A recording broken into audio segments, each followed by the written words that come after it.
بسم الله الرحمن الرحيم. Di dalam hatinya ada penyakit. Fi qulubihim marad. Fi qulubihim maradun. Itu di ayat berikutnya, di ayat ke-10. Fi qulubihim maradun fazadakumullahu marada. Di hati-hati mereka itu ada penyakit. Maka Allah menambah penyakit itu untuk mereka. Menambah penyakit itu untuk mereka. Walahum adabun alimun bima kanu yakdzibun. Dan untuk mereka siksaan yang pedih disebabkan karena kedustaan mereka. Kata Ibnul Qayyim rahimahullah, penyakit hati yang menimpa kaum munafikin ini ada dua jenis. Ada penyakit berupa syubhat dan ada penyakit yang berupa syahwat. Ya. Ada penyakit yang berupa syubhat dan ada penyakit yang berupa syahwat. Begitu penyakit ini menimpa hatinya, maka Allah tambah penyakit itu semakin bertambah, semakin kuat, ditambah lagi penyakit. Dan di sini letak bahaya kemunafikan. Dia beda dengan dosa biasa. Iya. Dosa biasa, seorang itu jatuh di dalamnya, Allah memberi tobat kepadanya.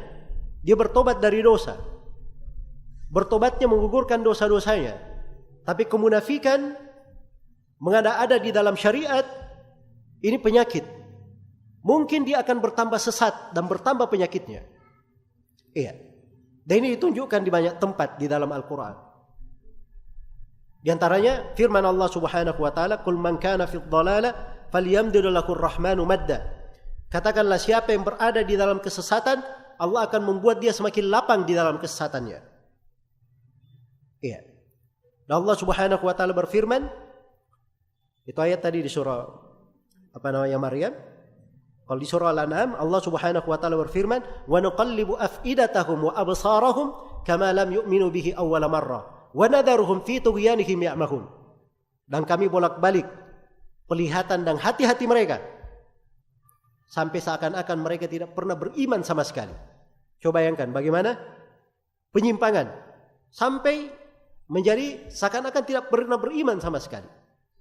Iya. Dan Allah Subhanahu wa taala berfirman, "Wa may yushaqiqir rasula min ba'di ma tabayyana lahul huda wa yattabi' ghayra sabilil mu'minin nuwallihi ma tawalla wa nuslihi jahannam." Barang siapa yang durhaka kepada Rasul setelah tampak jelas baginya petunjuk dan mengikuti jalan selain jalan kaum mukminin. Ini dua sifat pokok kaum munafikin. Dan ingat ya, surah An-Nisa termasuk dari surah yang menjelaskan sifat-sifat kaum munafikin. Sudah jelas perintah Rasulullah, dia tentang. Jelas jalannya Nabi dan para sahabat, dia selisihi jalan itu. Ya, nuwallihi ma tawalla. Kami akan biarkan dia larut di dalam kesesatannya. Sudah sesat semakin dibuat tersesat. Dan Allah Subhanahu wa taala berfirman, "Falamma zagu azaghallahu qulubahum." Begitu mereka menyimpang, maka Allah membuat hati mereka semakin menyimpang. Ini saya sudah bacakan 5 ayat dari Al-Quran di atas makna ini. Dan ada ayat-ayat yang lain. Karena itulah kemunafikan ini penyakit. Iya. Penyakit apabila dia masuk dalam bentuk syubhat, semakin besar. Sehingga kekafiran pun dianggap biasa. Bermain-main dengan kekafiran itu adalah perkara yang biasa. Sebagaimana yang akan datang dari sebagian sifat-sifat mereka. Kemudian dari penyakit juga pada kaum munafikin ada namanya penyakit syahwat. Ya, ketamakan syahwat.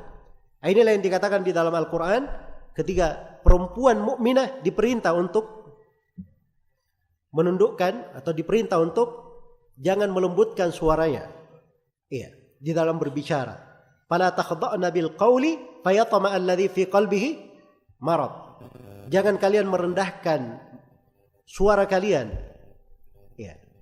Sehingga orang yang di hatinya penyakit tamak dengan hal tersebut. Nah, ini orang yang di hatinya penyakit ini kaum munafikin. Di antaranya adalah kaum munafikin. Iya. Karena itu seorang perempuan kalau dia berbicara kepada laki-laki yang bukan mahramnya, boleh saja kalau ada hal yang disyariatkan di situ.